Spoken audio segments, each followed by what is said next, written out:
lot of different questions, and we'll try to answer them. We're joined today by our sheriff and our prosecution team and our county commissioners.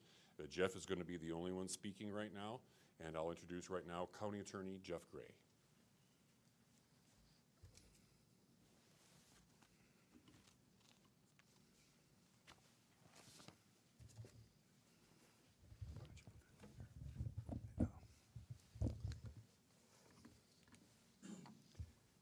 The murder of Charlie Kirk is an American tragedy.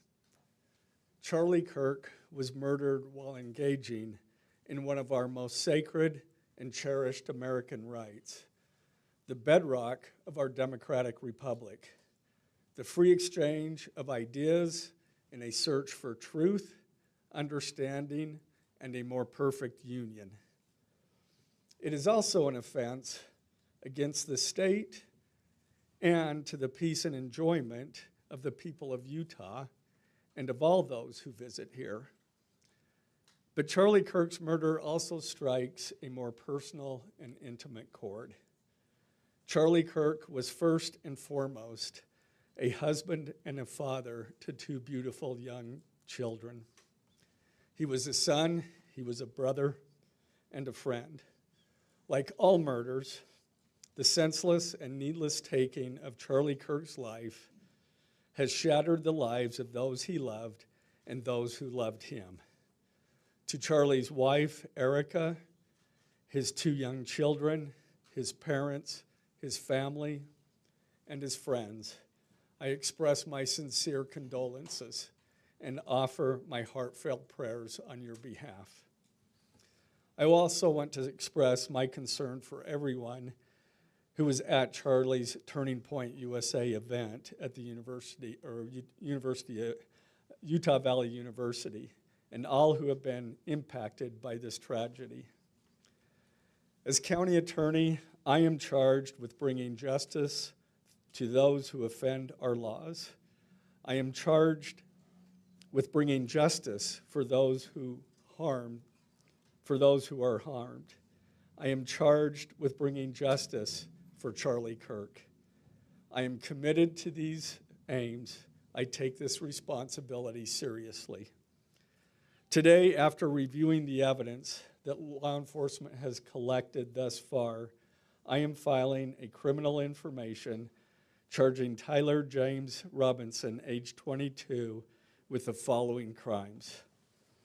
Count 1, aggravated murder, a capital offense, for intentionally or knowingly causing the death of Charlie Kirk under circumstances that created a great risk of death to others.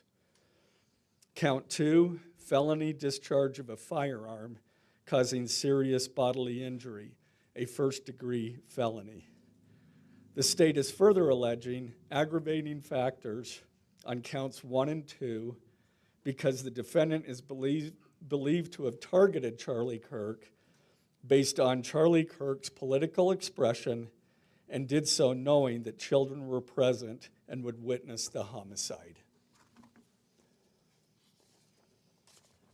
The state is also charging defendant with count 3, obstruction of justice, a second-degree felony for moving and concealing the rifle used in the shooting. Count 4, obstruction of justice, a second-degree felony for disposing the clothing he wore during the shooting. Count 5, witness tampering, a third-degree felony for directing his roommate to delete his incriminating texts. Count 6, witness tampering, a third-degree felony for directing his roommate to stay silent if police questioned him. And count 7, commission of a violent offense in the presence of a child, a Class A misdemeanor, for committing homicide knowing that children were present and may have seen or heard the murder and did so based on Charlie Kirk's political expression. Also, following the press conference, I am filing a notice of intent to seek the death penalty. I do not take this decision lightly, and it is a decision I have made independently as county attorney, based solely on the available evidence and circumstances and nature of the crime. Because we are seeking the death penalty, the defendant will continue to be held without bail in the Utah County Jail. Turning to the 10-page information, these are the allegations. On September 10th, 2025, at approximately 12:23 p.m., Charlie Kirk was shot and killed while speaking to a large crowd on the campus of Utah Valley University in Orem, Utah. Police found the suspected murder weapon, a bolt-action .30-06 rifle, nearby. Over the next approximately 33 hours, police conducted a manhunt for the shooter until the evening of September 11th, 2025, when Tyler James Robinson surrendered to police at the Washington County Sheriff's Office. DNA consistent with Robinson was found on the rifle's trigger. After shooting Mr. Kirk, Robinson hid the gun, discarded the clothing he wore when he fired the rifle, and told his roommate to delete incriminating text messages and not talk to police. Children were present at the time of the shooting. The shooting. Turning Point USA, a nonprofit organization founded in 2012 by Charlie Kirk, organized a public outdoor event to be held at noon on September 10th, 2025 at UVU. The event was the first in a series of similar events to be held at college campuses nationwide. Mr. Kirk is a well-known conservative activist famous for these type of events where he discusses various political issues and debates with audience members. His events and comments have garnered a significant number of supporters and drawn the ire of many who disagree with his political views. The event at UVU was announced far in advance and garnered significant publicity and interest. Consequently, several hundred people attended. Mr. Kirk was interacting with a crowd before the event officially got underway. Then, at approximately noon, Mr. Kirk seated himself under a portable canopy behind a table and microphone. He began speaking to the crowd and fielding questions from attendees, a format Mr. Kirk commonly used at his events. Mr. Kirk allowed his questioners to approach a microphone positioned directly in front of him. Mr. Kirk's team members were very close to him on his right and left, as well as some behind his canopy and others at various close locations near him. The large crowd surrounded Mr. Kirk on three sides. Temporary metal fencing separated attendees from Mr. Kirk by only a matter of feet. Directly above and behind Mr. Kirk was the UVU Hall of Flags, an indoor walkway spanning several hundred feet with floor-to-ceiling glass windows which overlooked the plaza where Mr. Kirk was seated. People were in the walkway at the time of the shooting. Approximately 15 minutes into the event, Mr. Kirk was answering a question about mass shootings by transgender individuals when a gunshot rang out. The bullet struck Mr. Kirk in the neck. He slumped to the ground almost immediately. The bullet's trajectory passed closely to several other individuals beside Mr. Kirk, including the questioner who was standing directly in front of Mr. Kirk. Children were visible near Mr. Kirk's stage when he was shot. Mr. Kirk was rushed to a nearby hospital where he was declared deceased. The medical examiner's report is still pending. So UVU surveillance. So at the moment of the shot, a UVU police officer was watching the crowd from an elevated vantage point. As soon as he heard the shot, he began to scan the area for threats. Believing the shot came from a rifle because of its sound, he looked for potential sniper positions. He noted a roof area approximately 160 yards away from Mr. Kirk as a potential shooting position and rushed there to look for evidence. The suspected shooting position is adjacent to an open, publicly accessible walkway. To access the suspected location, a person must climb over a railing and then drop to the roof only slightly below. The UV officer climbed over the railing and down onto the roof. He then walked to the suspected shooting position and confirmed a clear shooting corridor between the position and Mr. Kirk's seat. He also noticed markings in the gravel rooftop, consistent with a sniper having lain on the roof, impressions in the gravel potentially left by the elbows, knees, and feet of a person in a prone shooting position. Police reviewed surveillance from the camera covering the roof and discovered that it recorded an individual dressed in dark clothing cross the railing from the public walkway and drop onto the roof at approximately 12:15 p.m. Although the individual moved out of the camera's view for a short time, the camera again captured the individual running across the roof and then low crawling to the area the UVU officer recognized as where the suspected sniper had dropped into a prone shooting position. After a short time, which matches the known time of the shot, the individual arose and ran across the roof to the northeast. This discovery led to an intensive review of UVU surveillance recordings to attempt to track and identify the suspect. Surveillance revealed the following. At approximately 11:51 a.m., the suspect entered campus from the north. He is seen wearing a black shirt with an American flag in the center, a dark baseball cap, and large sunglasses. Throughout the surveillance, the suspect keeps his head down and rarely raises his head enough to get a clear image of his face. As he proceeds across the campus, he is seen walking with an unusual gait. The suspect walks with very little bending in his right leg, consistent with a rifle being hidden in his pants. This unusual gait continues until the suspect is seen crossing the railway off the open walkway and onto the roof, where he leaves the camera's view. A camera later captures the suspect as he runs across the roof to the suspected shooting position. Immediately after the shot was fired, a camera captures the suspect running across the roof carrying an item whose shape is consistent with a rifle. The suspect is then seen climbing down from the roof.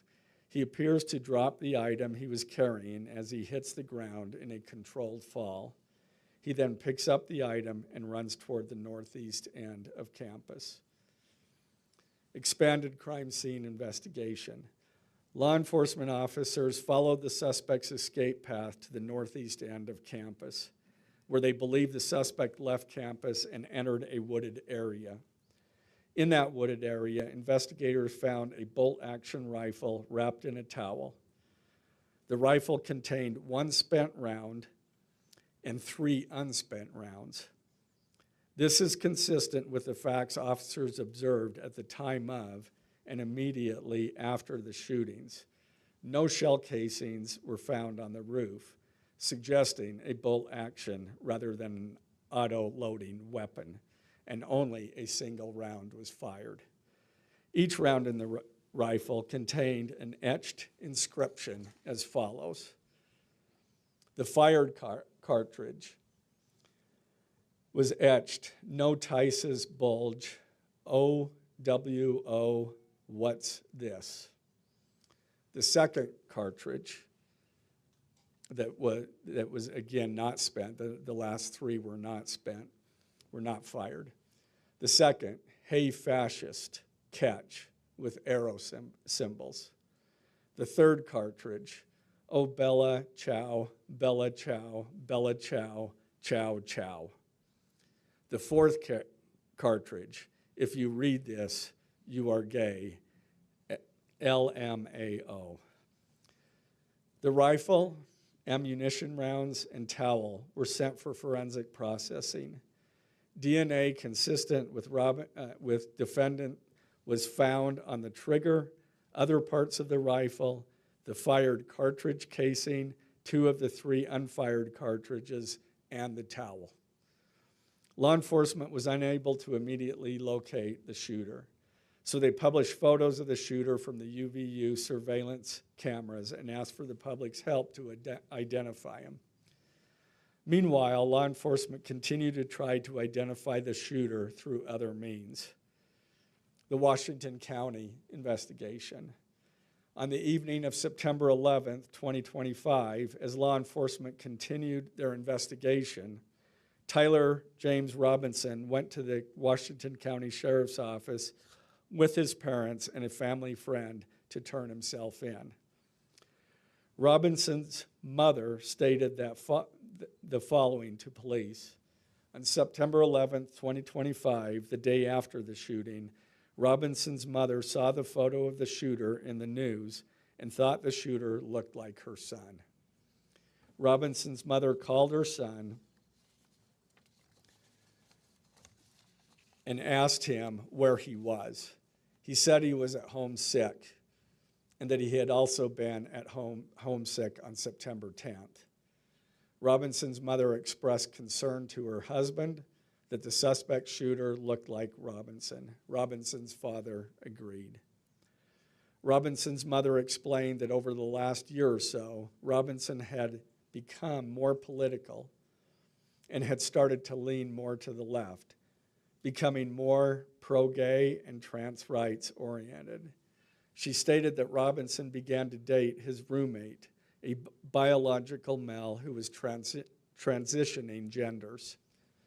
This resulted in several discussions with family members, but especially between Robinson and his father, who have very different political views. In one conversation before the shooting, Robinson mentioned that Charlie Kirk would be holding an event at UVU, which Robinson said was a stupid venue for the event. Robinson accused Kirk of spreading hate.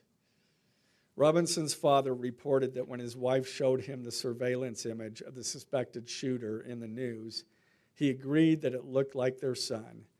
He also believed that the rifle that police suspected the shooter used matched a rifle that was given to his son as a gift. As a result, Robinson's father contacted his son and asked him to send a photo of the rifle. Robinson did not respond.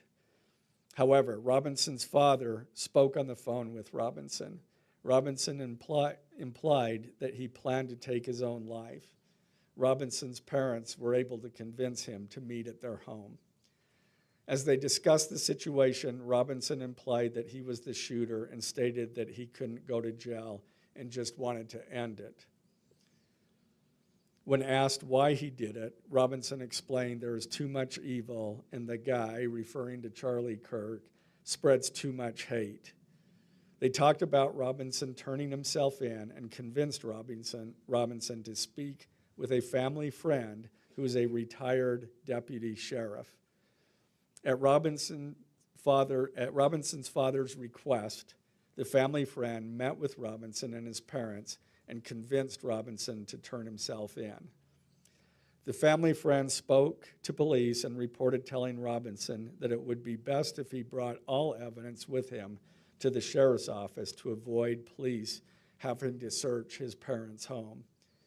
The friend also asked Robinson if he had any clothes that were related to what he did. Robinson replied that he had disposed of the clothes in different areas. The roommate. Police interviewed Robinson's roommate, a biological male who was involved in a romantic relationship with Robinson. The roommate told police that the roommate received messages from Robinson about the shooting, and he did provide those messages to police. On September 10th, 2025, the roommate received a text message from Robinson which said, Drop what you're doing. Look under my keyboard. The roommate looked under the keyboard and found a note that stated, quote, I had the opportunity to take out Charlie Kirk, and I'm going to take it. Police found a photograph of this note. The following text exchange, then took place. After reading the note, the roommate responded, what? You're joking, right? Robinson, I am still okay, my love, but am stuck in Orem for a little while longer yet. Shouldn't be long until I can come home, but I gotta grab my rifle still. To be honest, I had hoped to keep this secret till I died of old age. I am sorry to involve you. Roommate, you weren't the one who did it, right? Robinson, I am, I'm sorry. Roommate, I thought they caught the person. Robinson, no, they grabbed some crazy old dude, then interrogated someone in similar clothing. I had planned to grab my rifle from my drop point shortly after, but most of that side of town got locked down. It's quiet, almost enough to get out, but there's one vehicle lingering. Roommate, why? Robinson, why did I do it? Roommate, yeah. Robinson, I had enough of his hatred. Some hate can't be negotiated out. If I am able to grab my rifle unseen, I will have left no evidence. Going to attempt to retrieve it again. Hopefully they have moved on. I haven't seen anything about them finding it. Roommate, how long have you been planning this? Robinson, a bit over a week, I believe. I can get close to it, but there is a squad car parked right by it. I think they already swept that spot, but I don't want to chance it. Robinson again, I'm wishing I had circled back and grabbed it as soon as I got to my vehicle. I'm worried what my old man would do if I didn't bring back Grandpa's rifle. IDEK if it's had a serial number, but it wouldn't trace to me. I worry about prints. I had to leave it in a bush where I changed outfits. Didn't have the ability or time to bring it with. I might have to abandon it and hope they don't find prints. How the F will I explain losing it to my old man? Only thing I left was the rifle wrapped in a towel. Remember how I was engraving bullets? The F in messages are mostly a big meme. If I see notice bulge UWU on Fox News, I might have a stroke all right. I'm gonna have to leave it. That really effing sucks. Judging from today, I'd say Grandpa's gun does just fine, IDK. I think that was a $2K dollar scope.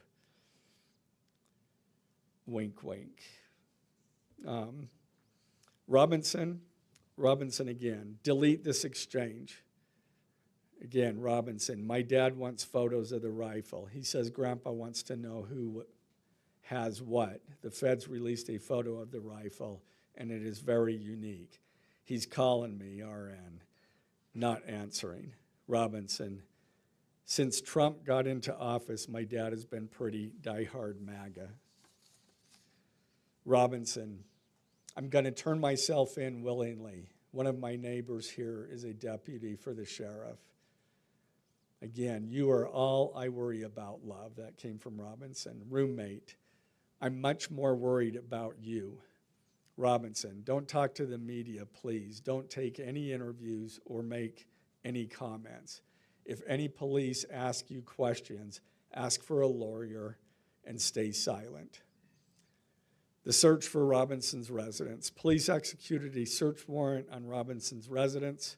During that search, police discovered a shell casing with etchings like the etchings found on the shells in the rifle near UVU. Police also found several target boards with bullet holes in Robinson's home. Now, as I stated in the beginning, when I read those allegations, these are allegations. And like the evidence set forth in this statement, those allegations. What you've heard from the media, even from state and federal officials, has not been tested in the crucible of a jury trial. I understand the public's desire to know the facts. My own family members have pressed me for information. Why are we reluctant to share the details of the investigation itself and comment on the case? Because I want to ensure a fair and impartial trial. I became a prosecutor because of my love for the ideals of this great country and the principles embedded in our Constitution.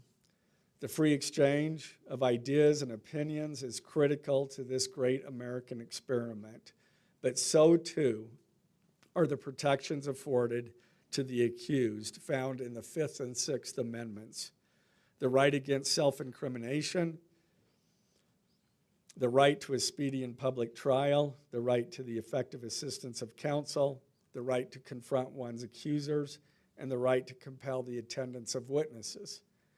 And perhaps most importantly, under our Constitution, the accused is presumed innocent until we, the state, prove to an impartial jury of defendant's peers his guilt beyond a reasonable doubt.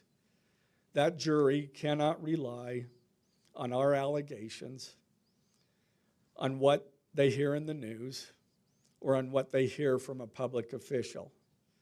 The jury is the sole trier of fact, and they will ultimately determine those facts based on evidence a trial judge has determined is admissible. Again, as prosecutors, we bear the burden to prove guilt beyond a reasonable doubt. But make no mistake, we welcome this burden. I'd like to now introduce my trial team who will be charged with prosecuting the case. This is a veteran and expert team of some of the state's best trial attorneys. Chad Grunander, who is one of my two chief deputies, Ryan McBride and David Sturgill on the far right there. And those two were very much involved in preparing search warrants, did a phenomenal job, worked day and night to see that accomplished well after he was, Robinson was taken into custody. Also, Lauren Hunt, she is one of our special victims prosecutors, and Chris Ballard, my second chief deputy, who will be handling motions. I'm going to explain just the procedural steps. We're not a grand jury, we don't have a grand jury system like the federal courts do. It's a preliminary hearing system. So the arrest and filing of the criminal information are merely the first steps in the criminal justice process. Today at 3 p.m., the defendant will appear before a judge in the Utah 4th District Court for his first appearance to be informed of these charges and to ensure that he has an attorney to represent him. The hearing will be brief. The judge will conduct that first appearance virtually via WebEx. This is not unusual. In the 4th District, all felony first appearances for defendants who are in custody are held virtually. A link to that hearing is available for media on the Utah State Court's X account at Utah State Courts. Now, following defendant's first appearance, he will be entitled to a preliminary hearing. At that hearing, the state will be required to show probable cause that defendant committed the crimes. The purpose of the preliminary hearing is not to determine guilt, but simply to assure the court that the prosecution has enough evidence to proceed to trial. If a judge finds probable cause and binds the case over for trial, an arraignment hearing will be held. At that hearing, a judge will again inform defendant of the charges against him and require him to enter a plea to each charge. The next step following the arraignment is an opportunity for the parties to file any relevant motions and then ultimately the trial itself. This case has generated a tremendous amount of interest across our nation and even the world. The public's desire for information is understandable, but it bears reiterating that this case will be tried in a court of law consistent with our Constitution, not the court of public opinion. Thus, we will only discuss the case with the press occasionally. It will not be a day-to-day or even week-to-week occurrence, but we will only do so in a manner as not to jeopardize the fair trial process. Before I conclude, I want to express my appreciation for the tireless work of our local, state, and federal law enforcement officers. They have an extremely difficult, dangerous, and often thankless job. I'm proud to acknowledge the exceptional work they do every day, and particularly their work on this case. It was truly a marvel to witness. Their skilled work and dedication have brought us to this point. I'm also grateful for the leadership demonstrated by Bo Mason, the Commissioner of the Utah Department of Public Safety, FBI Special Agent in Charge Rob Bowles, Utah County Sheriff Mike Smith, our local police chiefs, and Felice John Vitti, the acting U.S. Attorney for the District of Utah. I'm also grateful for the support of our Governor, Spencer Cox, and our Attorney General, Derek Brown, who is standing behind me today and has offered his support and resources as we proceed to trial. Finally, I want to thank our Utah County Commissioners, Amelia Powers Gardner, Brandon Gordon, and Skylar Beltran. They too have pledged to assist with the resources needed to successfully prosecute this case. I will now take a few questions. For questions, ladies and gentlemen, just really fast, if you could identify yourself and what organization. From CDS. Okay. Did your investigation uncover any individuals that may have known about this shooting in advance? They are still looking into it. It's an undergoing investigation. So is that a possibility? They haven't ruled that out. County Attorney Gray. Ed Lavendera with CNN, the text message that you exchanged with your roommate, can you kind of give us a sense of, did that happen over several hours? Did it happen before? I don't have that information. Emily Anderson Stern, the Salt Lake Tribune. I know, acknowledging that you made this decision to pursue the death penalty independently, did you hear it all from the Trump administration or Governor Cox's administration as you were working on these charges? I talked to officials from both administrations, but I was not pressured to make a decision. I understood their feelings on it because it was in the news, but we didn't really discuss that. Mr. Gray, the FBI director. Do you have any indication that transgender issues played a role in the motivations for this shooter?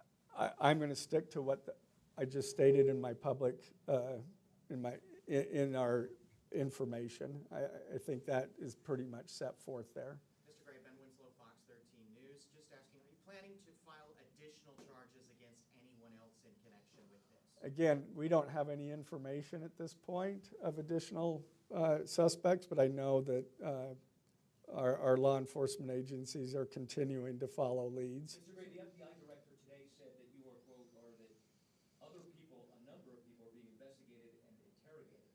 So it seems that there are people who might be up for prosecution. Yeah, I'm not. Do you believe that the suspect was a lone wolf, or could this be part of a... I can't comment on that. I'm not aware of all their investigation. I just know that these agencies are continuing to investigate this case and follow all leads. Jenna Tofik with BBC News.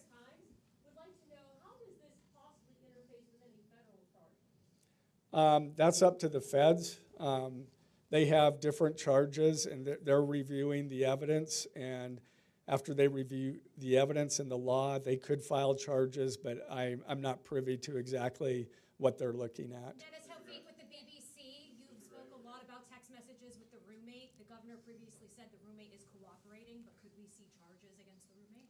Again, I'm not prepared to answer that question. Mr. Gray, is it unusual to cite a political motivation as an aggravating It's part of our code, and so we charge that.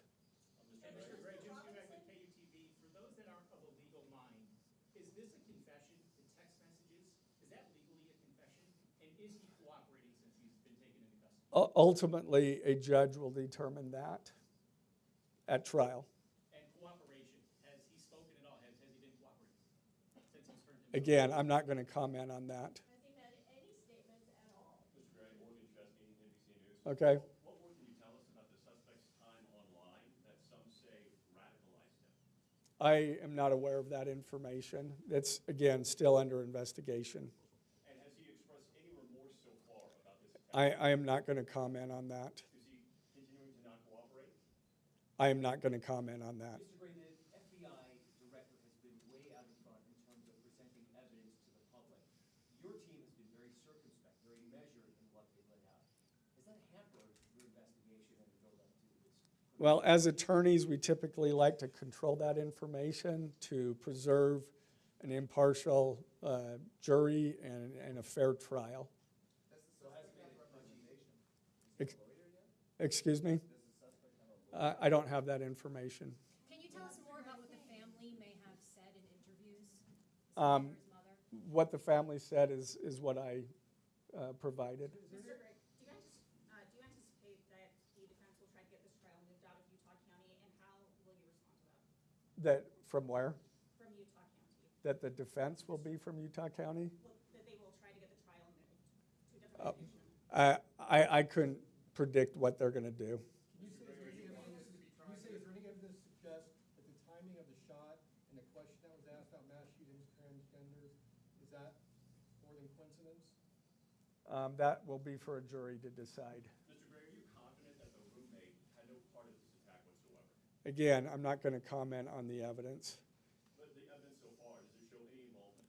Again, I'm not going to comment on other than the facts that or the evidence that we've gathered so far. Does the mention of the DNA here in the press conference jeopardize his right to a fair trial? I don't believe so. This is part of a public document that we have to file as we file a criminal information. We have to file a probable cause statement. That's a public document, and so we're comfortable with that. Are his parents and the roommate still cooperating? I'm not going to comment on that either. The FBI has said that this suspect had a hatred of Kirk. What else can you share about that? I can't share any more than what I've already said. This was an incredibly precise shot. Do you have any evidence that he went places to practice, or have you tracked his movements before the shooting that's given you insight into how he prepared? The evidence that I'm willing to share is what I just read in our statement, and it's in the Ladies and gentlemen, I'm information. afraid we're going to have to cut it off there. Okay. If you could just answer, did you consult Erica Kirk about seeking the death penalty? I'm not going to comment on that. Okay, thank you, ladies and gentlemen.